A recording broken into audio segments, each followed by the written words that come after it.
காதல் கொண்டேன் ரிலீஸ் ஆன டைம். காதல் கொண்டேன் பார்த்துட்டு அவர் வந்து பையன்ல என்னமோ இருக்குமா அப்படின்னாரு. யாரடி நீ மோகினி ஷூட்டிங் டைம்ல சந்திச்சது கிடையாது. ஆனா ஒரு முறை ரிஷியை ட்ராப் பண்றதுக்கோ பிக்கப் பண்றதுக்கோ வரும்போது பேசிட்டு இருக்கும்போது வந்து he said he is like my son அப்படின்னு. कब सब रहा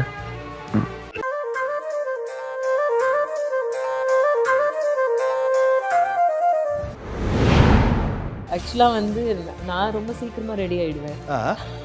2 மணி நேரம் இந்த ஹேர் ஒன்னு இப்படி வரும், ஒன்னு இப்படி போகும், ஒன்னு இப்படி வரும். ரொம்ப வருத்தப்படுவார். நான் இதை பத்தி நான் உங்ககிட்ட சொல்றேன்னா லவ் டுடே Love Today இல்லையா? ஏனோ அது எங்க கல்யாணம் ஆன உடனே நடந்த ஒரு படம். அடிங்கப்பா ரெண்டு அடிச்சிருக்கேன். ரொம்ப பிடிக்கும் விஜய் சார். ரொம்ப பிடிக்கும் as an actor, as a person. நான் நினைக்கிறேன் அவர் மாதிரியே ரிசர்வ்டா இருக்கிற மாதிரின்னு நினைக்கிறாரு, நினைச்சாருன்னு தெரியல. இவரை ரொம்ப பிடிக்கும் அவர். இப்பதான் ஒரு வீட்ல இலை போட்டு சாப்பிடுறேன். இது இன்னொரு வீடு இல்ல, உன் வீடு. ஹீஸ் போட்டிருக்காரா என்னன்னு தெரியாது, பட் அவரோட ஹைட்டா இருக்கு. ஒரு இன்ச் ஹைட்டா இருக்கிற மாதிரி தெரியாதுல்ல. பாஷா உங்களுக்கு எவ்வளவு ஃபேவரட்? பாஷா தானே எல்லாரும் விட. எல்லாருக்கும். பட் எனக்கு வந்து ஃபேவரட்ஸ் நிறைய இருக்கு. சில படங்கள் எல்லாம் எனக்கு ரொம்ப ஏன் இது கவனிக்கப்படவே இல்லை அப்படின்ற மாதிரி.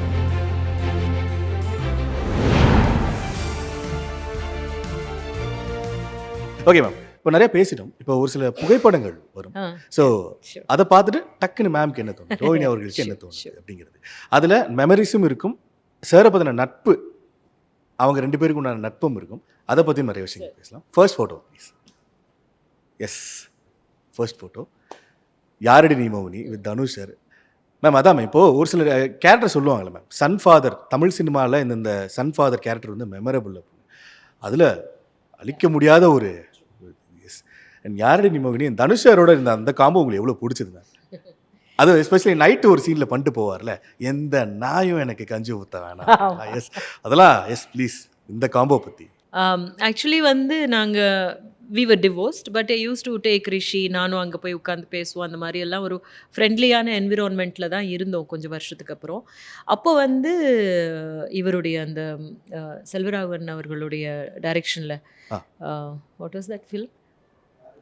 இல்லை துள்ளுவதோ இளமையா, இது துள்ளுவது காதல் கொண்டேன். யா, காதல் கொண்டேன் ரிலீஸ் ஆன டைம். காதல் கொண்டேன் பார்த்துட்டு அவர் வந்து அது பையன்ல என்னமோ இருக்குமா அப்படின்னாரு. ஃபர்ஸ்ட் காதல் கொண்டேன் பார்த்துட்டு அவருக்கு வந்து தனுஷனுடைய பர்ஃபார்மன்ஸ் அவ்வளோ இம்ப்ரெசிவாக இருந்ததுன்னு அப்போ மென்ஷன் பண்ணியிருந்தாரு. அப்புறமா வந்து யாரடி நீ மோகினி ஷூட் பண்ணிட்டு இருக்கும்போது வந்து என் பையன் மாதிரியே எல்லாமே ஃபீல் பண்ணுறேன் அப்படின்னு சொன்னார். அந்த நேரத்தில் வந்து நான் அவரை ரொம்ப சந்தித்தது கிடையாது. இந்த துள்ளுவதோ இளம் ஐ மீன் சாரி யாரடி நீ மோகினி ஷூட்டிங் டைமில் சந்திச்சது கிடையாது. ஆனால் ஒரு முறை ரிஷியை ட்ராப் பண்ணுறதுக்கோ பிக்கப் பண்ணுறதுக்கோ வரும்போது பேசிகிட்டு இருக்கும்போது வந்து he said he is like my son அப்படின்னு. நான் சொன்னேன், ஆமாம் நீங்கள் வந்து முதல் முறை காதல் கொண்டேன்லையே அவருடைய பிடிச்சிருந்தது எனக்கு தெரியும். உங்கள் 2 பேருடைய காம்பினேஷன் எப்படி இருக்கும் அப்படின்றது எல்லாருமே மிகப்பெரிய ஆவலோடு எதிர்பார்த்துட்ருக்கிற விஷயம் மட்டும் இல்லாமல் எனக்கு தெரியும் நீங்கள் எப்படி அவரோட ஒர்க் பண்ணும்போது எப்படி இருந்திருக்கும் அப்படின்னு தெரியும் அப்படின்னு. ஸோ அந்த மாதிரியான ஒரு ஓனிங் அப் இருந்தது. Then when I did 3 with Dhanush அவர்களோட நடித்த போது வந்து நிறைய ஷேர் பண்ணார். அவர் சொன்னார் I was almost like his son ma'am, நிறைய வந்து என்கிட்ட பேசுவார் அப்படின்னு சொல்லிட்டு. ஸோ இது வந்து தனுஷை பற்றி ரகு என்கிட்ட சொன்னதும், ரகு அதுக்கப்புறம் அவரோட ஒர்க் பண்ணும்போது சொன்னதும், அப்புறம் அவர் இல்லாத போது தனுஷ் என்கிட்ட சொன்னதும் தான் வந்து இவங்க 2 பேருடைய ஒரு ரிலேஷன்ஷிப் ஆஸ் அ ஆக்டர், ஒருத்தருக்கு மேலே ஒருத்தருக்கு இருக்கிற ஒரு மரியாதையாவது, அதுக்கப்புறம் நடந்த ஒரு பாண்ட் அப்படின்றது. ஓகே, இது இந்த படம் ரிலீஸ் ஆனப்போ என்ன சொன்னாங்க? இப்போ almost like is father like son அப்படின்னு சொல்கிறீங்க. ஆனால் படம் ரிலீஸ் ஆனது இதே அப்பா பையனா இப்படி தான் இருக்கணும். ஏன்னா அந்த பாடி லாங்குவேஜ், பாடி ஹேர் ஸ்டைல் முதற்கொண்டு எல்லாமே சேமாக இருக்கும் அப்படிங்கிற மாதிரி. மீன் இந்த விஷயம் நான் அதை கேட்கணும்னு நினச்சேன் மேம். சார் ஹேரில் பயங்கர கேராக இருப்பாரு, பார்த்து. ஏன்னா எனக்கு இப்போ ஃபங்க் வச்சுருந்தேன், கட் பண்ணிட்டேன். எப்போ வரும்னு வெயிட் பண்ணிட்டு இருக்கேன். இது பார்த்தோன்னே எனக்கு ஒரு மாதிரி இருக்குது. ஹேரில் எவ்வளோ கேராக இருப்பார் ரொம்ப. ஆக்சுவலாக வந்து நான் ரொம்ப சீக்கிரமாக ரெடி ஆகிடுவேன். ஒரு 2 மணி நேரம் ஆனா 2 மணி நேரம் அப்படின்றது கூட வந்து எதுக்காகவும் இல்ல. அந்த ஹேர் தான். அந்த ஹேர் ஒண்ணு இப்படி வரும், ஒண்ணு இப்படி போகும், ஒண்ணு இப்படி வரும், இப்படி வரும். ரொம்ப வருத்தப்படுவார் நான் இத பத்தி நான் உங்ககிட்ட சொல்றேன்னா. So let me not reveal too much. Yeah okay. Next photo please. இது எங்க பாப்பா. எஸ். இதுதான் ரிஷியுடைய ஃபர்ஸ்ட்டு ஃபோட்டோகிராஃப். ஓகே. அவன் அது வரைக்கும் வந்து ஃபோட்டோஸ் எடுக்கக்கூடாதுன்னு அவருக்கு ஒரு நம்பிக்கை இருந்தது. ம், ம். குழந்தைங்கள ஃபோட்டோஸ் எடுக்கக்கூடாது ஓகே, ஓகே. அப்படின்னு சொல்லிட்டு. அப்புறம் அவள் விகடன்ல வந்து கேட்டாங்க. அவங்கள ஆரம்பிச்சது இதுதான் ஃபர்ஸ்ட் எடிஷன். ஓகே. ஆரம்பிச்சதே எங்களுடைய இந்த ஃபோட்டோகிராஃபோட தான் ஆரம்பிச்சாங்க. One of the iconic rapper ஆமா. சீரிஸ். ரேப்பரே இதுதான் எடுத்தாங்க. அப்போ இதனுடைய இன்னொரு 4, 5 ஃபோட்டோஸ் இருக்கும். ரிஷியோட ஆமா. மட்டும் அவர் கூட இருக்கிறது இருக்கிற தனியா ஃபோட்டோ. தனியா இருக்கிறது அந்த இருக்கிறது எல்லாமே நெறைய இருக்கும். எஸ். அழகா ஹி இருக்கு. வாஸ் த ஹாப்பியஸ்ட் நினைக்கிறேன் அந்த டைம்ல. அவரு சிரிப்பே தெரியுதுல்ல. செம்ம. எவ்வளோ சந்தோஷமா உள்ளுக்குள்ள இருந்திருக்காரு அப்படின்னு. Okay. And next one please. இது நம்ம பாப்பா. இப்போ இப்படி பார்த்தோம். இவ்வளோ தான் இருந்தாரு. இப்போ டக்குன்னு ஆமா. இப்போ ஓகே நம்ம சின்ன வருஷம் வருஷம் நம்ம பார்த்துட்டு இருக்கோம். எவ்வளோ க்ரோ அப் ஆகிறாங்க சைல்டு அப்படிங்கிற மாதிரி. எவ்வளோ மெச்சூர்டாக ஹேண்டில் பண்ணுறாரு எல்லா விஷயங்களையும். இஸ் வெரி மெச்சூர்ட் பிகாஸ் அவனுக்கு பொறுத்த வரைக்கும் வந்து நிறைய விஷயங்கள் நடந்திருக்கு.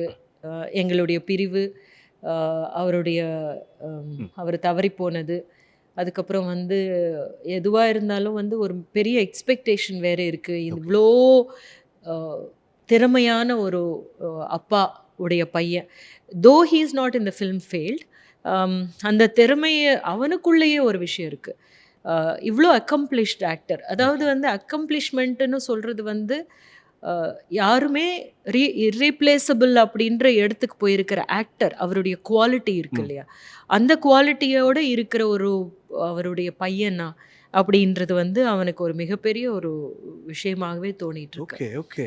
அதனால வந்து அவன் தன்னைத்தானே அதை வந்து நம்ம அந்த இடத்துக்கு போயே ஆகணுன்ற மாதிரியான அவரோட ஓன்ல நம்ம போய் ஆமா. ஓகே. அது எந்த இடத்துல இருந்து போறோம்ல, எந்த ப்ரொஃபஷன்னு கிடையாது. But I have to be the best in my profession அப்படின்ற ஒரு விஷயம் வந்து ரகு கிட்ட இருந்து தான். என்கிட்ட இருந்தும் அந்த அழுத்தம் இருக்கு அவனுக்கு. பட் என்னை விட வந்து ரகுவுடைய பையனா இருக்கிறதுனால அவன் தனக்குத்தானே ஏற்படுத்திக்கிட்ட ஒரு விஷயமா கூட நான் நினைப்பேன். அது சொல்ல நீ அந்த அளவுக்கெல்லாம் வந்து ஸ்ட்ரெஸ் ஆக வேண்டிய விஷயம் இல்லை ரிஷி. அதெல்லாம் பெரிய பிரச்சனையே கிடையாதுமா. You are talented and you are good, அவ்வளோதான். பட் அதுக்காக வந்து நான் I am the best in everything அப்படின்ற மாதிரி எல்லாம் டென்ஷன் ஆக வேண்டிய விஷயம் Okay. சொல்லுவேன். But is very mature in that way. அவனுக்கு என்ன வேணும் அப்படின்றது அவன் தீர்மானிக்கிறதுல முதல் கொண்டு அதுக்கான தயாரெடுப்பாக இருக்கட்டும், பிளானிங்காக இருக்கட்டும், அதை எக்ஸிக்யூட் பண்ணுறது இருக்கட்டும், அதில் வந்து அவன் பிகாஸ் படிப்பு அப்படின்ற இடத்துல அவன் வந்து இப்போ வந்து டாக்டரேட் பண்ணிட்டு இருக்கான்னா வந்து எங்கள் பிரதர்ஸ் எல்லாமே they're all very well educated. Okay. IIT MTech பண்ணியிருக்கிற பிரதர் தான் என்னுடைய பிரதர். அப்படி இந்த மாதிரி நிறைய எஜுகேட்டட் தான். ஓ பட் இவனுக்கு வந்து கைடன்ஸ் அப்படின்னு டெஃபினெட்லி நான் கிடையாது அந்த இடத்துல.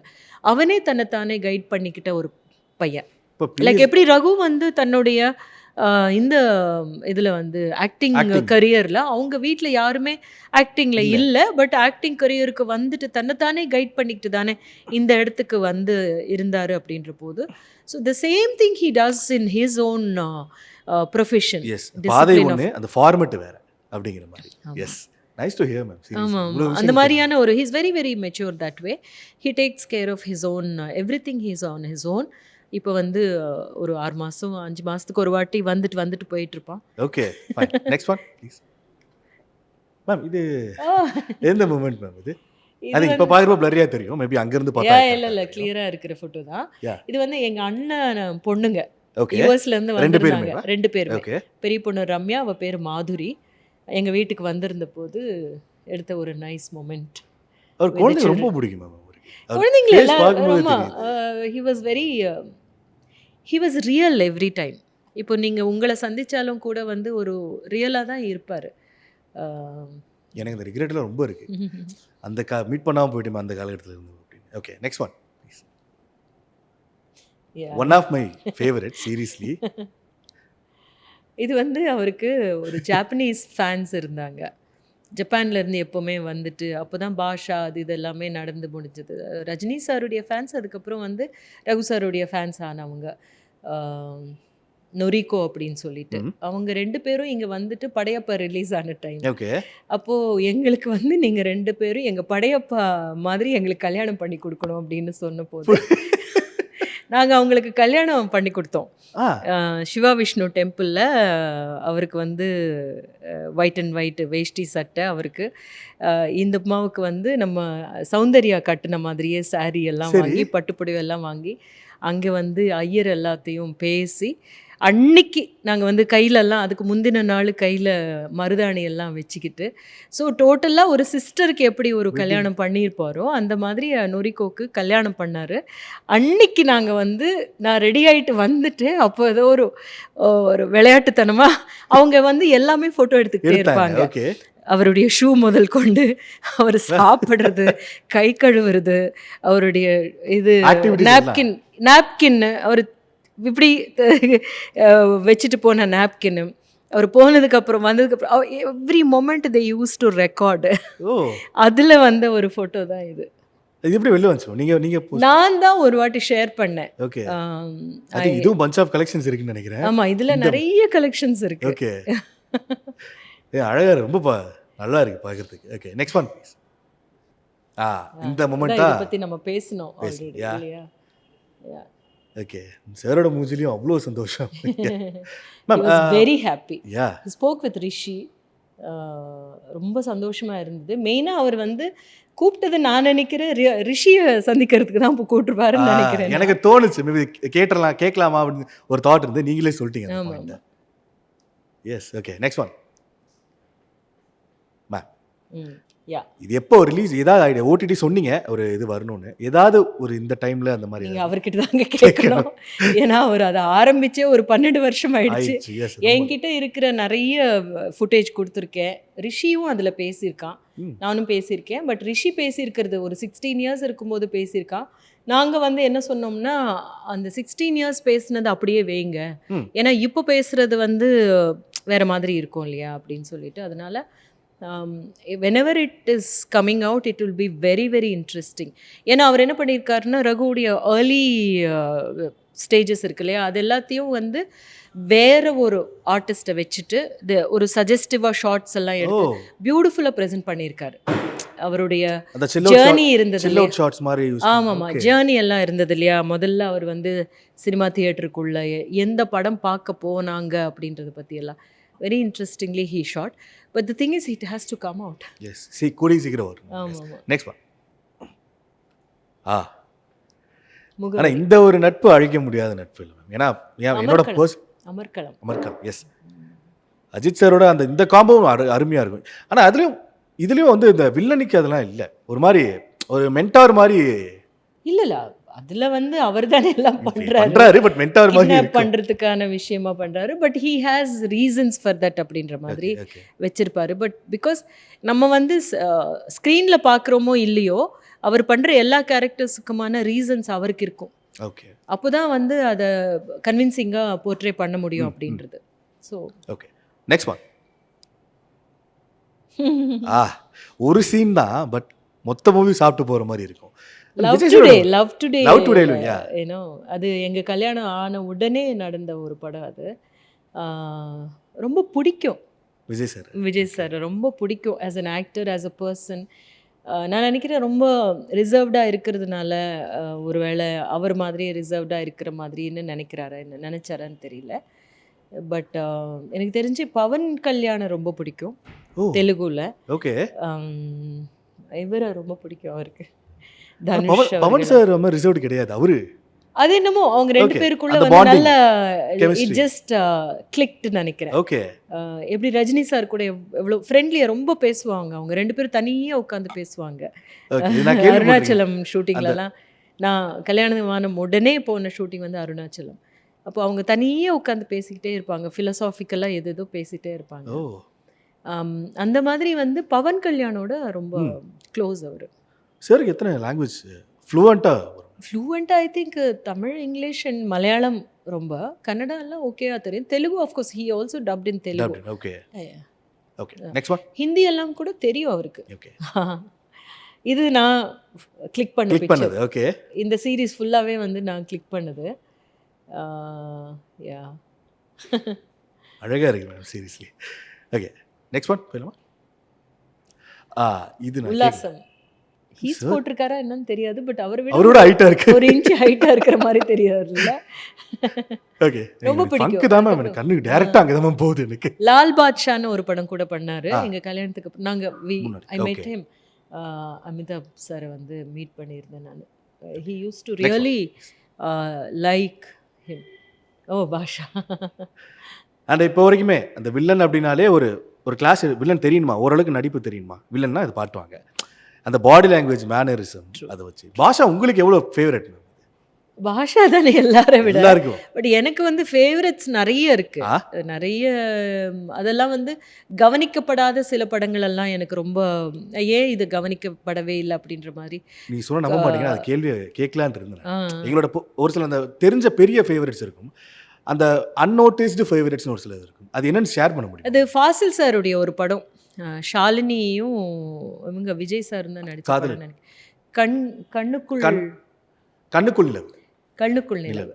அந்த கேரக்டர் நீங்க பாத்தீங்கன்னா கடைசி வரைக்கும் இவர் தான் வில்லனோ அப்படின்ற மாதிரி நினைச்சிட்டே இருப்பாங்க. கடைசியில பார்த்தா இவர் வில்லன் கிடையாதுன்னு தெரியும். பட் இவருடைய பெர்ஃபார்மன்ஸ் நீங்க பார்க்கும்போது அது ஒரு மதில் மேலே பூன மாதிரியான ஒரு பெர்ஃபார்மன்ஸ் இருக்கும். நம்ம பார்த்தா செகண்ட் டைம் பார்க்கும்போது இவர் வில்லன் இல்லைன்னு தெரியும். அப்போ செகண்ட் டைம் பார்க்கும்போது கன்வின்சிங்காக இருக்கணும். அவர் தப்பாக ஒன்றும் பண்ண இல்லையே, ஆனால் முதல்ல பார்க்கும்போது ஏன் இவரை நம்ம வில்லனாக இருக்கிறதுக்கு வாய்ப்பு இருக்குது அப்படின்னு நினச்சோம் அப்படின்னு நினைக்க வைக்கிற ஒரு பெர்ஃபார்மன்ஸ். அந்த மாதிரியான ஒரு பெர்ஃபார்மன்ஸ் வந்து அவ்வளோ கவனிக்கப்படலையே அப்படின்னு தோணும் எனக்கு. அதே மாதிரி நீங்கள் வந்து நம்ம தமிழ் ஆடியன்ஸுக்கு தெரியாத ஒரு படம் அப்படின்னா தெய்வத்தின் விகிருதிகள் அப்படின்ற ஒரு மலையாள படம். அதில் தான் வந்து அவருக்கு ஒரு ஓட்டில் நேஷ்னல் அவார்டு மிஸ் ஆச்சு. சொல்ல முடியுமா? தெய்வத்தின் விகிருதிகள் கண்டிப்பாக நான் அப்படின்ற ஒரு படம். அதில் வந்து ஸ்ரீவித்யா அம்மாவுடைய ஹஸ்பண்டாக நடிச்சிருப்பாங்க. இவங்க 2 பேரும் ஜோடியாக இருப்பாங்க. வந்து மெஜிஷியன்.